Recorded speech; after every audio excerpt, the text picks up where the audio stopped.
YouTube, night before the A-Day game, Vernon Speak Sports Auburn, back with you talking about Auburn football. Go ahead and subscribe to Vernon Speak Sports Auburn. Down on the plains of Auburn, college football is king, and the battle cry is War Eagle. Go ahead and get these subscriptions going. Go ahead and get in the comment section because we got a lot to talk about tonight as it relates to Auburn football.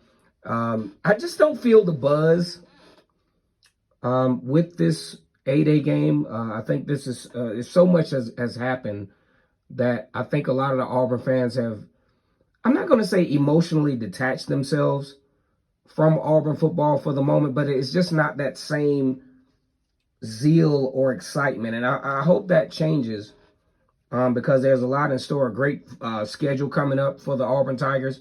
You talk about starting out with 5 straight home games, including the rematch against Penn State. And I'm thinking that's probably going to be a blue out or orange out or something like that. So that's something to get excited about.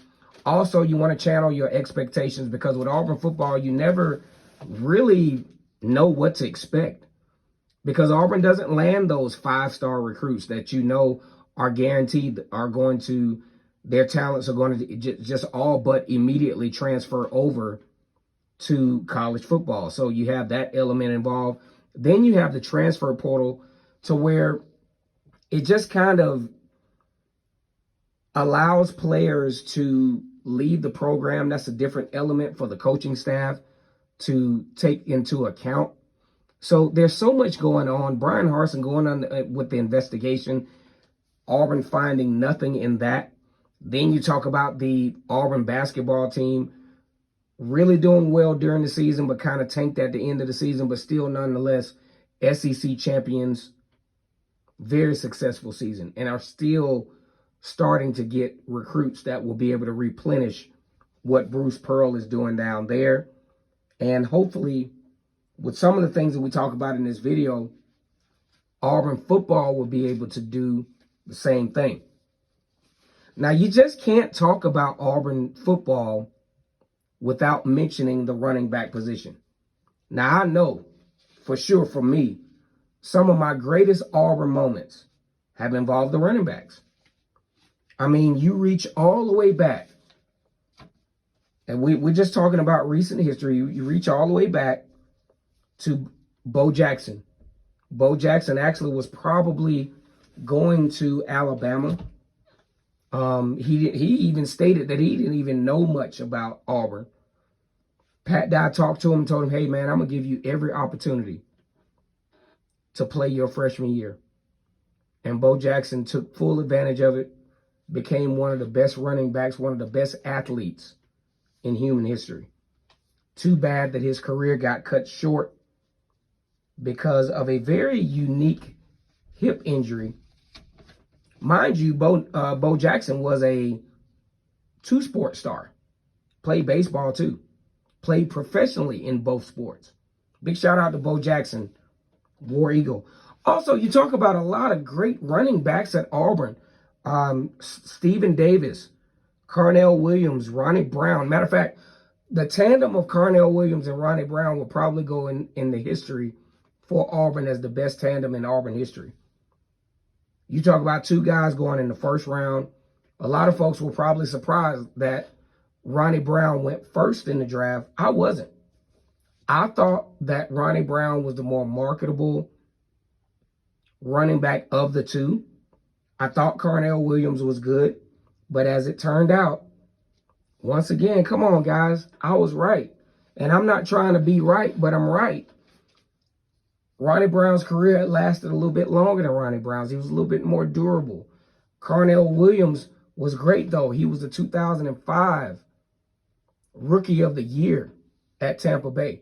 2 great running backs. Big shout out to those guys. War Eagle also.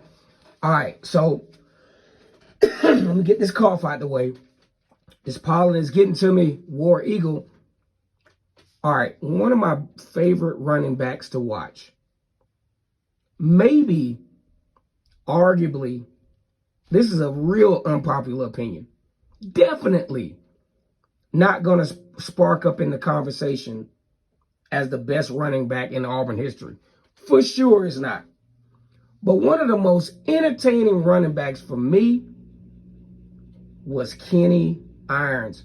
As a matter of fact, my cousin, Brian Gosa, he laughs at me when I talk about this.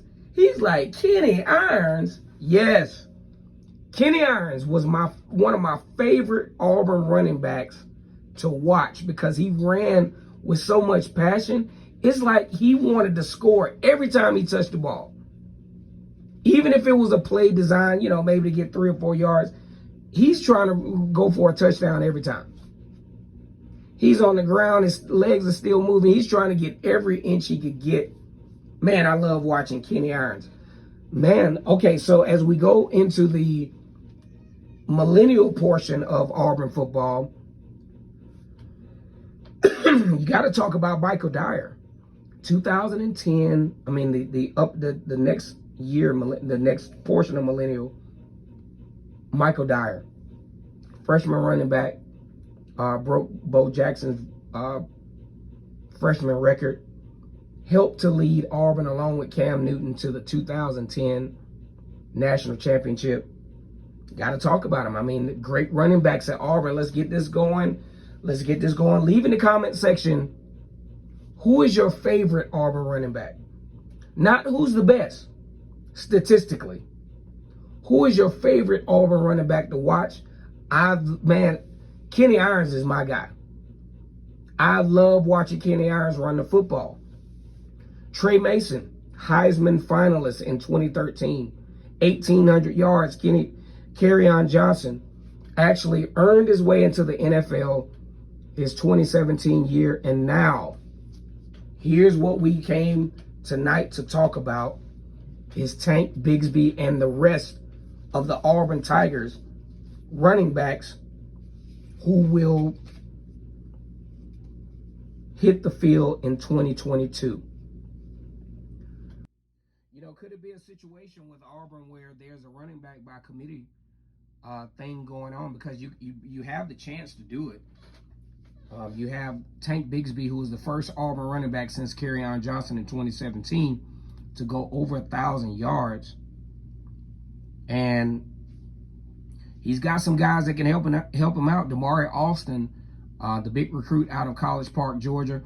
Auburn has done a really good job of recruiting on that side of Highway 85. You go from College Park on back, and Auburn has done a really good job of recruiting on that side. That's where they got Tank Bigsby. As a matter of fact, Tank Bigsby and Damari Alston, from a proximity where they grew up, probably about an hour away, up 85. Auburn's done a really good job of that. Then, of course, you have Tank Bigsby, who has such a huge upside. Carnell Williams has said, look, this guy, was wanting to transfer. I wanted to know why. And he looked into it. He dug into it. He talked to Tank Bigsby. Tank Bigsby decides that, hey, I want to be an Auburn Tiger. And Carnell Williams says, hey, I feel better about Tank Bigsby than I felt since he's arrived on the Plains. I think that's a good sign. I think that's a good perceptual view of what Auburn has going on, as far as the player-coach relationship. Because if you think about it like this, Tank Bigsby had to go through losing his head coach. And really the only coach that he had that had a big hand in his recruiting is Carnell Williams. And, you start to think, like, as a person, as a player, like, is this what I want to do? Is this where I want to be? The culture is okay, but it's not what I was recruited into. And that's what a lot of Auburn fans have to realize, is that these kids are still human. In the fact that they're being coached by guys that did not aid in their recruiting process. Relationships being built. And now all of a sudden, everybody's gone. And I think you guys are not being fair in considering that. Then you have Jarquez Hunter, who I knew was going to be a good football player. He's going through an off-season injury, and if he recovers well, that's going to be huge for the Auburn backfield. Then you have Jordan Ingram, who transferred from Central Michigan. He's actually from Alabama. Didn't play it down there. Has a lot of upsides, has a lot of opportunities to contribute. One thing about Jordan Ingram is he hasn't been talked about a lot this spring. As a matter of fact, the running back position has been real quiet this spring. Maybe we can dig into that. Come on, guys. Go ahead and like the video, comment, and subscribe. And as always, it's great to be an Auburn Tiger, War Eagle. And last but not least, Sean Jackson gets the scholarship. He actually had a touchdown against Alabama State. I think this is huge. I want you all to leave in the comment section. One, who is your favorite Auburn running back? Not the best, but who is your favorite Auburn running back to watch? And how do you think the dynamics of the Auburn running game is going to look? Is it going to look like 2013? Is the offensive line going to step up to the plate? As always, it's great to be an Auburn Tiger.